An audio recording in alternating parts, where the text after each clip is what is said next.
상악 전치부 앞니 보철물 가능성. 오! 너 어떻게 알았지? 상악 등결지가 다른 자연치보다 더 밝고 반사가 강하대. 라미네이트 또는 올세라믹 크라운 가능성. 이거 보면은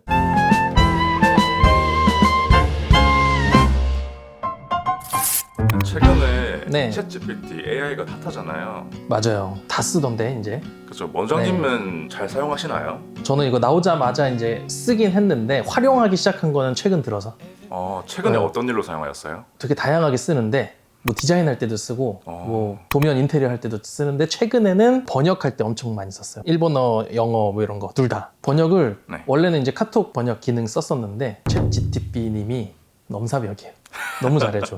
막 의역 같은 것도 알아서 해주고 막 하니까 비즈니스 영어 같은 걸로 해줘 뭐 이러면 또 좀 다르게 해주고 그래요. 비즈니스 영어까지 해주는 거예요? 그러니까 말투도 바뀌니까 이거 진짜요? 막 아니면 뭐 이메일 형식이야 이러면은 막 다 써주고 비즈니스 일본어로 해줘 그러면 정중하게 표현하는 걸로 바뀌어요. 와 대박. 짱이죠. 네.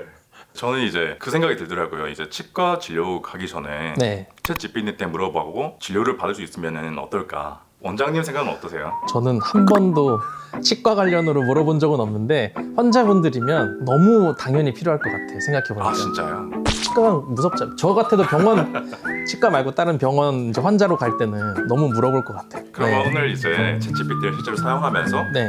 나중에는 원장님 치아도 찍어보고 한번 물어보는 시간을 그런 말은 없었잖아요. 그런 시간 네. 가져보도록 하겠습니다. 네. 세상 좋아졌다. 일단 혼합치열기라고 알려주고 있고 일단 얘가 얘기해주는 게 이제 전체 다 얘기해주긴 하네요. 이제 혼합치열기다. 맹출 문제가 있다.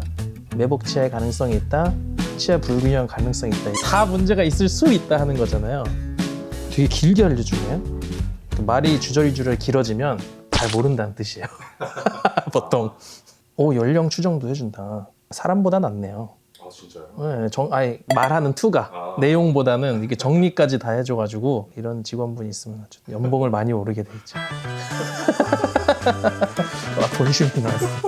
그러니까 요약해보자면 이 사람이 영구치랑 유치랑 같이 있는 혼합치열기인데 제때 안 날 가능성이 있으니까 유심히 관찰해라. 그리고 삐뚤어 날 수 있으니 교정치료를 할 수도 있다. 연령은 7에서 9세로 추정한다. 결국엔 의미 있는 얘기는 별로 없네요. 너무 당연한 얘기를 하셨는데 제가 보면 이런 사진 본 적 있나요? 그거 유치 나고 있고 막 하는 거? 저 이번에 알았어요. 네. 징그럽지 않나요? 네, 되게 무섭게 생겼어요. 네, 맞아요. 지금 보니까 일단은 다 유치네요. 보통 6세 구치라고 하거든요. 만으로 6살 때 어금니, 첫 번째 어금니가 제일 먼저 태어나기 때문에 그래서 이제 치과계에서 연례 행사 축제하는 날이 정해져 있어요. 치과의 날. 그게 그래서 6월 9일이에요. 아무도 모르지만 9가 이제 다른 의미가 아니고 그래서 6월 9일이다. 근데 지금은 아직 어금니가 아직 맹출도 안 했거든요. 만들어지고 있어요. 6세보다는 안 될 것 같은데 제가 봤을 때는 정확하지 않은데 대충 초등학교 학년이랑 맞게 하나씩 나거든요. 그래서 1학년 때 앞니 나고 2학년 때 뭐 옆에 치아 나고 뭐 이런 식으로. 근데 어쨌든 지금 다 안 났다. 근데 지금 충치나 뭐 이런 거 있는지는 한번 확인해 보면 제2 유구치, 제1 유구치 사이에 썩은 것들이 좀 꽤 많이 보여요. 근데 이게 이제 금방 빠질 치하면은 아파하지도 않고 하면은 굳이 치료 안 해도 되는데 사실 엑스레이 보일 정도면 꽤 큰 거예요. 그래서 이런 거는 치료하는 게 좋아요. 챗GPT도 충치가 있다 이렇게 얘기를 해주던가요? 그런 말 없었어요. 제일 중요한 얘기는 하지도 않았어요. 그냥 이실직고 했어요. 나 사실 치과에서인데 너무 틀렸어. 분발해보자 그랬어요. 최근에 이제 박명수님이 치과 가셔가지고 엑스레이 찍은 게 있는데 돈가스 사준다고 했는데 PD가 치과 데려갔어요 이렇게 했는데 네, 거기서 이제 이렇게 엑스레이를 찍었는데 네. 박명수님 치아를 네. 보고 한번 네. 지금까지 해주시면 좋을 것 같아요. 이 치과에서 쓰고 있는 엑스레이 프로그램이 저희랑 같은 것 같아요. 제일 먼저 보이는 건 당연히 치아가 하나 없어요. 하나씩 양쪽에 어금니가. 맨 뒤에 어금니를 하나씩 빼셨어요. 이제 이거는 엑스레이 찍은 화면을 핸드폰으로 찍은 거잖아요. 그래서 정확히 보이진 않는데 왼쪽 아래 큰 어금니 빼신 부분은 뼈 사진 보면은 좀 까무잡잡해요. 그럼 뼈가 별로 없다는 뜻이거든요. 그래도 높이 자체는 있는데 좀 성긴가 봐요. 검게 보이는 거 보면. 왜냐면 뼈는 하얗게 보이잖아요.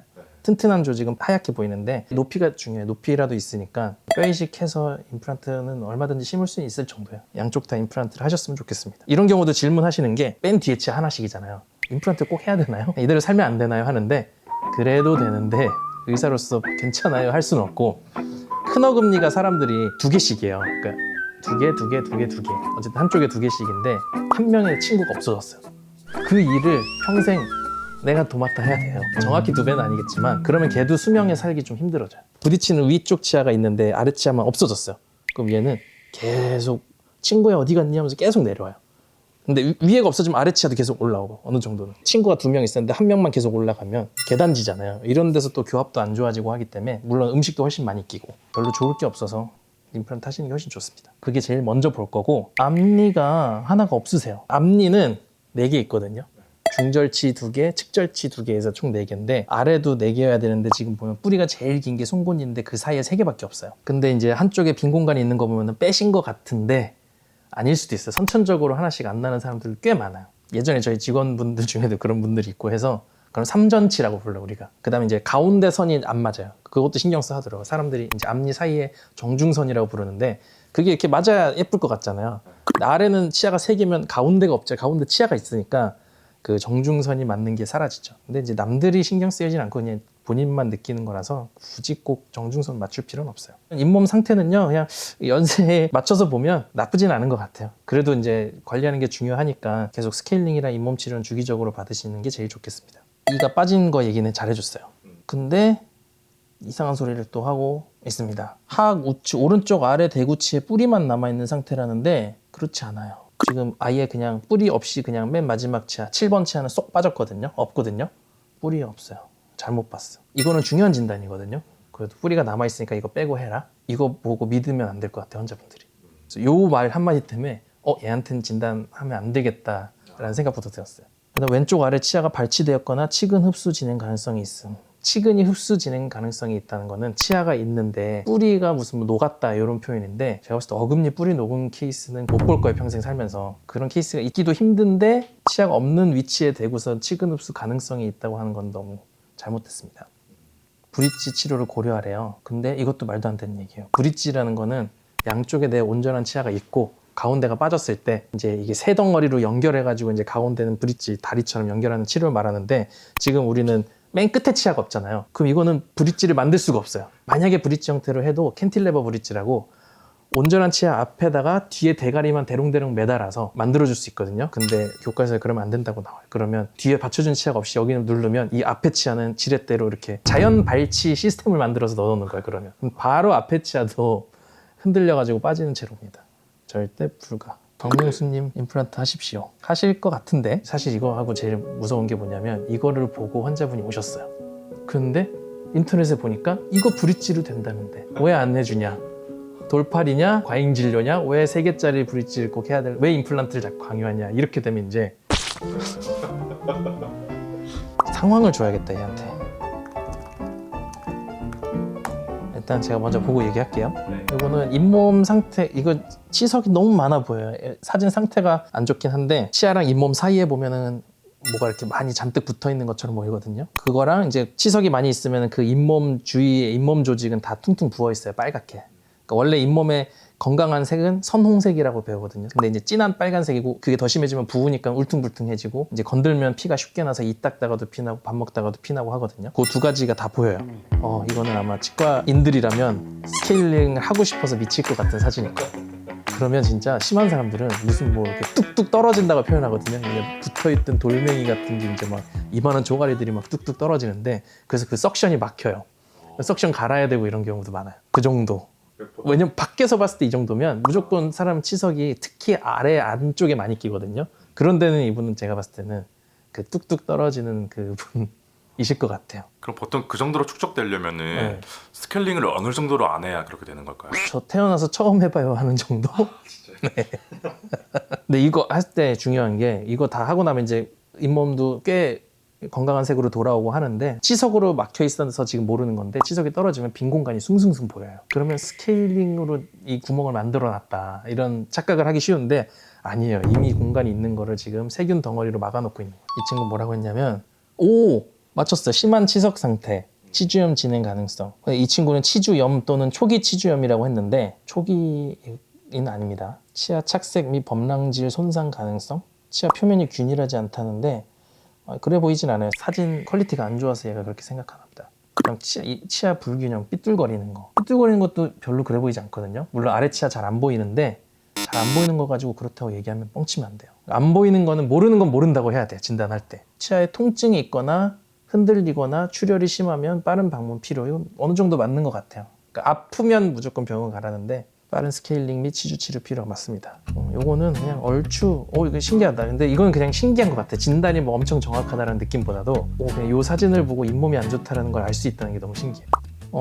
나쁘지 않아요. 제일 먼저 눈에 띄는 거는 잇몸 쪽이 어두컴컴한 착색같이 있잖아요, 잇몸에. 그러면 그것도 안 이뻐 보여서 잇몸 미백을 하는 게 좋겠다가 하나 있었고, 그 다음에 21번 치아가 치경부, 치아랑 잇몸 사이 그 경계부 쪽이 되게 어두컴컴하게 까맣게 좀 보여요. 색깔이 노랗지 않고. 그 자연치가 아니고 크라운인데 안쪽에 있는 내 치아가 까매졌을 때 이렇게 보이거든요. 실제로도 잘 봐야 돼요. 이게 사진만 보고는 100%는 저도 모르겠는데, 이게 크라운이라고 치면 심지어 크라운 엄청 잘 만들었어요. 치아 표면 질감도 그렇고. 이런 경우에는 크라운을 다시 만들 때 뒤에 있는 내 까매진 치아를 가리려고 불투명하게 만들면 오히려 가짜 치아 티가 나면서 안 이쁘거든요. 그러면 투명하게 최대한 만들어야 되는데, 크라운도 더 잘 만들어야 되고, 더 좋은 건 안쪽에 있는 내 치아 색을 미백시켜주면 좋아요. 근데 그게 할 수 있냐 하는데, 보통 신경치료가 돼 있는 치아들이 까맣게 바뀌는 경우가 있어서 신경치료 돼 있는 치아의 경우 치아의 내부에 미백제를 넣는 실활치 미백을 할 수가 있거든요. 대부분은 꽤 효과가 있어요. 그래서 그런 치료가 필요해 보이고, 그 다음에는 이제 나머지는 되게 디테일해요. 배열은 괜찮으신데 모양들이 조금씩 통일성이 없고 끝에 스마일 라인이라고 하는 부분이 치아들이 조금씩 울퉁불퉁 하잖아요. 그 다음에 잇몸 쪽 라인도 보면 일자여야 되는데 지금 보면은 앞니 두 개도 하나가 높고 하나가 낮아요. 그러면 그것 때문에 치아 크기가 달라지기 때문에 그러면 삐뚤어 보이거든요. 실제로 가지런해도. 그럼 잇몸 성형을 해주면 좋겠다. 근데 이제 이런 경우도 애매한 게, 사실은 지금 치아 사이즈가 하나는 짧고 하나는 긴데 짧은 쪽이 더 예뻐요, 제 눈에.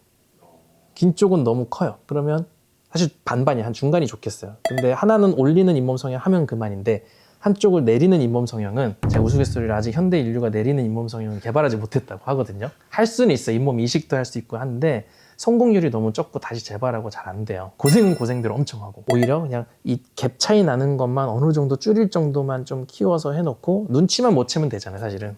그 정도 선으로 잇몸 성형을 추천드리기도 해요. 그 다음에 이제 치아 사이사이 약간씩 착색으로 보이는 거 있는데, 그거는 뭐 스케일링이나 폴리싱 하면 좀 낮을 거고, 그냥 스며들어 있는 착색이면 무삭제 라미네이트 블랙필름 붙이면 저 정도 착색은 다 가려집니다. 근데 이거 GPT는 치아 배열이 좋다고 했고, 상악 전치부 앞니 보철물 가능성. 너 어떻게 알았지? 상악 중절치가 다른 자연치보다 더 밝고 반사가 강하대. 라미네이트 또는 올세라믹 크라운 가능성. 이거 보면은, 이거 근데 찍어 맞춘 것 같아. 왠지 이거 플래시가 반사돼서 이렇게 앞니 두 개가 반짝거리는 걸 가지고 찍은 걸 수도 있겠는데, 그게 아니라면 이런 거는 AI가 사람보다 더 뛰어난 부분 같아요. 반사율을 측정하고 하는 거는 사실은 사람보다 나을 거 아니에요, 이 자식. 치은 멜라닌 색소 침착, 이게 이제 잇몸 전반적으로 까만 거, 잇몸 미백하면 좋다고 한 게 이 친구도 얘기하네요. 어떻게 하라고도 알려줘서 심각한 문제는 아니지만 미용적으로 제거를 원하면 레이저 치료 또는 박피술 가능. 맞아, 잇몸 미백이 예쁘게 표현해서 잇몸 미백이지 한꺼풀 조지는 거예요. 얼추 맞네. 야, GPT 제법 하는데요. 그러게, 점점 나아질 거 아니에요. 마지막으로 네. 원장님 사진을 해볼까요? 나의 고민을 얘가 해결해 주나 물어봐야겠다. 보면은 저는 저의 문제를 알고 있죠. 저는 치아 모양이 약간 배럴형, 저도 약간 둥근 편이에요. 둥글면서 생기는 아까 스마일 라인이 문제라고 했는데, 결국 중요한 거는 스마일 라인이에요. 왜냐면 그게 이렇게 대면할 때 제일 잘 보여요, 실루엣이. 그래서 그게 예쁘면 치아 모양이 좀 별로고 뭐가 딴 게 별로여도 괜찮은데, 제가 봤을 땐 스마일 라인은 괜찮아요. 끝엔 괜찮고 디자인으로도 나쁘지 않아요. 앞니 4개는 어느 정도 일자로 가고 송곳니 뾰족하고 한 것까진 괜찮고, 다만 잇몸 라인이 일자가 아니에요, 제가. 그래서 하나가 크고 작고 막 이런 게 있는데, 그거는 잇몸 성형을 하면 더 좋을 것 같아요. 특히나 웃을 때 잇몸까지 이렇게 보이는 사람들한테는 효과가 있고, 아무리 거울 보고 웃었는데 잇몸까지 안 보이는 사람은 잇몸 성형 아예 할 필요가 없어요. 근데 필름 한다 했을 때는 잇몸 성형 당연히 할 것 같아요. 왜냐면 필름 해놓고 나서 못해요. 해도 되는데 거기 이제 갭이 그럼 차이가 나니까 어차피 필름 할 때는 그 전에 할 수 있는 것들을 해놓을 것 같아. 그러면 우리 이 친구가 한 얘기를 들어볼까요? 첫 번째부터 말도 안 되는 얘기를 했는데 치열 불기운형이래요. 저 진짜 가지런한데, 저 교정도 했고 안에 유장치도 붙이고 있어요. 그리고 사진 봐도 가지런해 보이는데, 이거를 신뢰가 다 무너진 게 그럼 아까 했던 얘기들 있잖아요. 전부 다 불균일하다고 찍은 거 아니야. 치아 색상은 노란빛이 돌면 색상이 고르지 않아. 고맙다. 미백 치료로 개선이 가능하지만 완벽한 신미성을 원한다면 라미네이트 또는 크라운이 필요할 수 있음. 맞습니다. 근데 크라운이라고 자꾸 얘기하면 돼요. 크라운은 다 깎아서 하는 치료이기 때문에 신미 치료라고 하기에는 잃는 게 많기 때문에 적절한 발언이 아닌 것 같아요. 크기가 일정하지 않고 일부 치아가 비대칭적. 그거 어딘지 알려줘야지. 이게 내 치아니까 이제 알겠어요. 그 어딘지를 알려줘야 내가 그거를 할 거 아니니. 이거 물어볼까? 일단 물어봤는데 상악 중절치 크기 차이가 있대요. 맞긴 해. 근데 잇몸 성형을 얘기해줘야 되는데 라미네이트나 크라운을 하래요. 그러니까 진단에 잇몸 성형이라는 게 있는데 그거를 얘가 모르나 봐요 아직. 그리고 하악 전치부의 불규칙한 크기 배열. 이건 완전 딴 얘기고. 송곳니가 다른 치아에 비해 날카로울 가능성? 저는 안 날카로운 편이에요. 큰 도움은 안 됐다. 네, 그냥 치과 가서 의사 선생님한테 물어볼 것 같아요. 이걸 봤으니까 저 좀 비대칭이 안 맞는 것 같다고 하는데 정확히 어디가 그런지는 모르겠는데 원장님 봤을 때는 어때요? 어디가 안 이쁜 거예요? 이렇게 물어볼 것 같아요. 원장님 오늘 이렇게 AI한테 진료를 맡겨봤는데 네, 어떻게 생각하세요? 아직은 정신없게 대답하는 경향이 있는데 왜냐면 몇 개 잘 맞춘 것도 있잖아요. 근데 전반적으로 보니까 반은 그냥 찍어서 맞춘 것 같은 느낌도 있어요. 신뢰도가 높진 않다. 그래서 요거는 참고만 하는 사항인데 참고용으로도 저는 큰 도움이 될 것 같진 않고 재미로만 하시는 게 좋겠다. 근데 내년, 내후년 이 단위로는 엄청 더 발전될 것 같은 거는 확실해 보여요. 그래서 결론은 재미로는 해보면 좋겠지만 제일 베스트는 치과를 오셔서 저한테 상담을 받으시는 게 제일 명확하고요. 그것도 오기 귀찮다 하면은 저희가 사진 찍은 거 보내서 이제 카톡으로 보내주시면 그런 걸로도 어느 정도는 알려드릴 수 있어요. 물론 저도 정확한 건 봐야 압니다라고 얘기는 하겠지만 궁금한 게 있으시면 문의를 주시기 바랍니다. 고생 많으셨습니다. 네, 감사합니다.